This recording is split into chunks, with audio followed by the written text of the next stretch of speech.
Hey everybody, welcome back to 801 Coffee Vlogs. My name's Alex and I own 801 Coffee Roasters. It's a local roasting company out here in Salt Lake City, Utah, and I've been doing it for about 2.5 years now and just really want to get the information more out there and reach more people and teach them about coffee and why I love it so much. So if you're interested in coffee, you're interested in Utah, or just learning about my life, subscribe, turn on post notifications, and follow along with me on my journey. Today I'm going to be teaching you how to make the perfect cup of coffee, which in my opinion is a pour-over. The reason why is because it's a lot cleaner than a French press or a home maker, and I just enjoy it more. Traditionally, pour-overs are meant for tasting flavor profiles in coffee, so you're going to want to use either a light roast or a medium roast. I go with light, and I use my own coffee because obviously it's the best. What I'm going to do first is you need a funnel and a filter. I have a traditional pour-over maker. This is an 8 cup, so this makes 8 cups of coffee for people. You can buy single cups, or you can literally just get a funnel and a filter and some hot water, and that's all you need. So the first things first, you put the filter in the pour-over. Secondly, you're gonna pour some hot water in it just to get the papery flavor out of the coffee, because you don't want to taste any of that when you're looking for flavor profiles in the coffee. So make sure you wet the whole filter all the way up to the brim. And you're gonna let that pour out a little bit. Okay? And then you pull the filter out and you're gonna dump that water out. Okay? You put the filter back in. Now that it's wet and sticking to the sides, it's a lot simpler to make. So all you do now is you're gonna weigh out 18 to 24 grams of coffee, depending on how you like it. I like 24, so that's what I did. All you do, put it straight in the middle, and you want to dump it into one pile right in the center. Okay.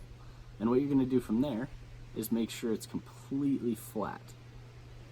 And then you take one finger and poke a hole right in the middle. Right in the middle, you just poke a hole about that deep. And that's for the water to start in the middle, and you circle out to get all the flavors of the coffee. So the first thing you do when making a pour-over, and this is what differs pour-overs from any other type of coffee, is you create what's called a bloom. And that is where you double the amount of coffee with water. So 24 grams of coffee, you're gonna add 48 grams of water. So for this, you'll need a scale, which I put under the pour-over. And once everything's in there, simply turn on your scale so it zeroes out with everything on there. So make sure it's at 0 when you start pouring the water. First thing you do, bloom.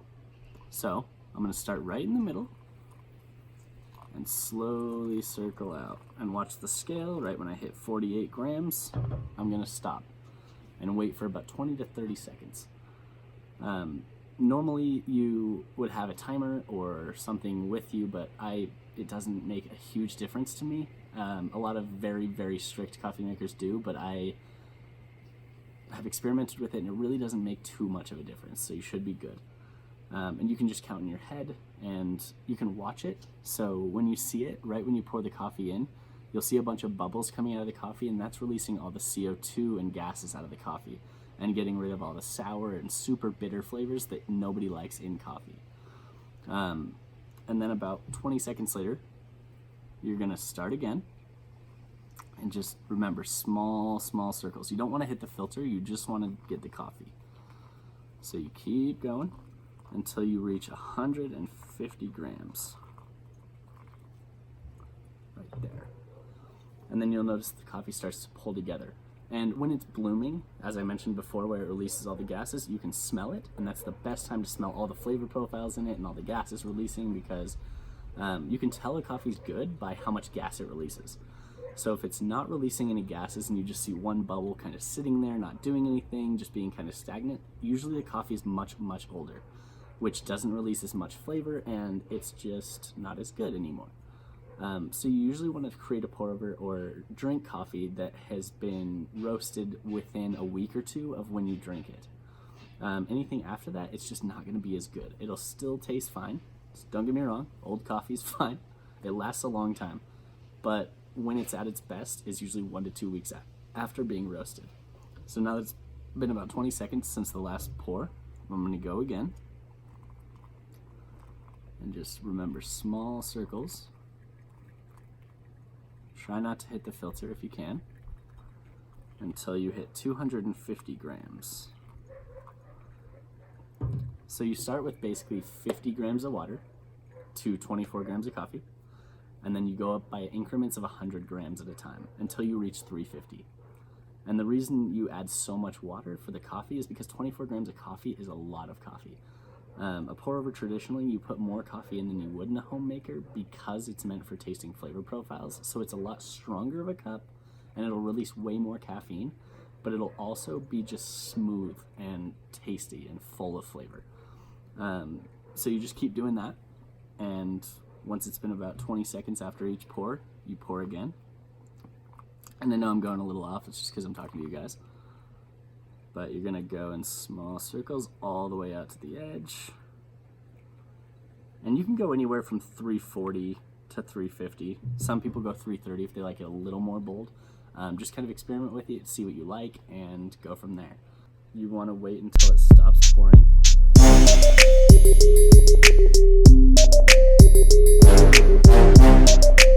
Once it starts dripping, like so, it stops going in a constant stream and starts to drip slowly. You want to pull the filter out right then, because that'll release all the extra flavors that you don't want in the coffee. So to keep it clean, right when it starts to drip, you pull it out. So that's what I'm going to do now. No matter how much water is left in the filter, pour it out. And after you throw the filter away, you want to put it straight into your favorite mug, which for me is my NASA mug. I don't know why, I've always loved space. So, pour it in here. And if you do a pour over right, it should fill up your mug perfectly. So, you can let your pour over cool down once you're done making it, and then drink it, and you'll get a lot of flavors out of the cooled down coffee. But what I like to do is drink it right away when it's hot, because that's when you'll get all the hot flavors versus the cold flavors, which, believe it or not, do change a lot when the coffee cools down.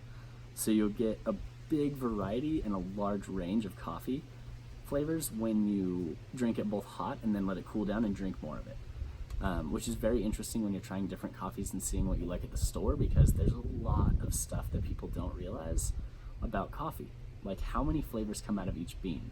For some people it's a lot like wine, because wine has a lot of different flavors in it, and coffee, I believe, has even more. Just working with it for about 8 years now total before I started my business, and 2 years with my business, it's pretty incredible how many flavors you can pull out of coffee. The thing is, with a pour over, when you start, the hot water is at 199 degrees. And so by the time you're done pouring it, it's about 150 to 160, which is actually perfect drinking temperature. I know that seems super hot, but your mouth can actually handle a lot more heat than your hands can. So something that feels super hot in your hands is actually pretty normal in your mouth, which sounds weird. But anyway, cheers.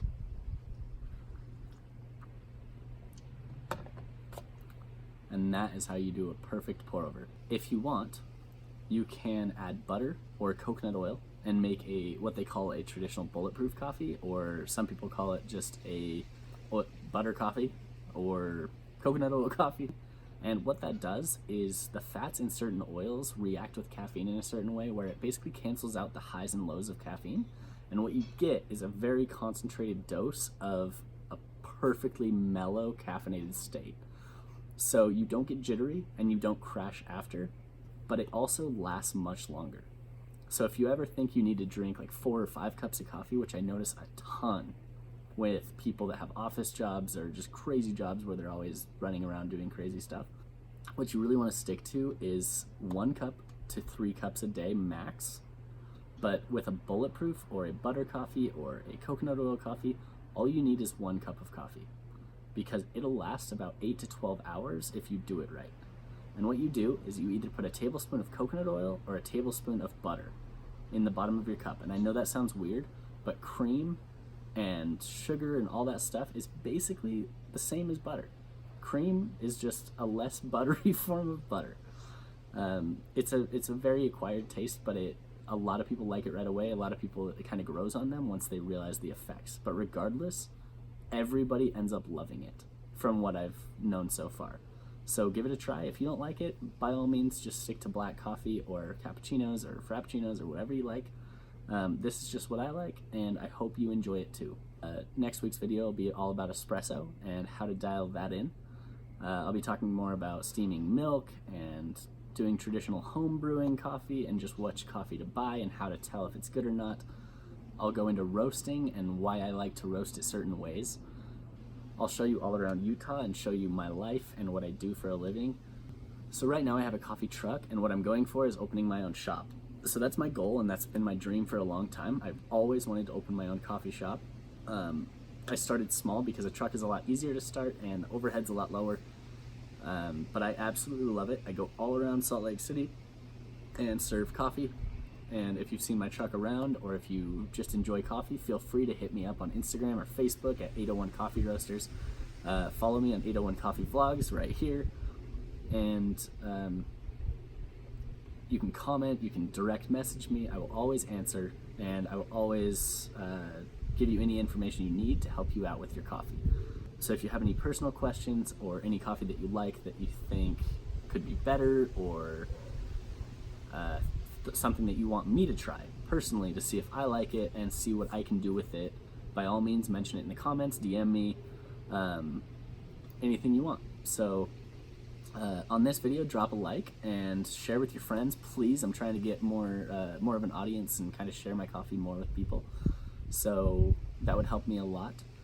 Turn on post notifications, subscribe, and I will see you in the next video. Bye.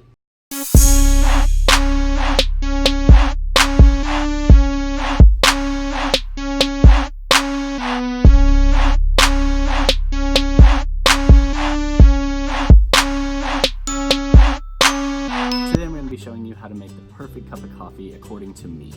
Doesn't matter what you guys think, it's all good.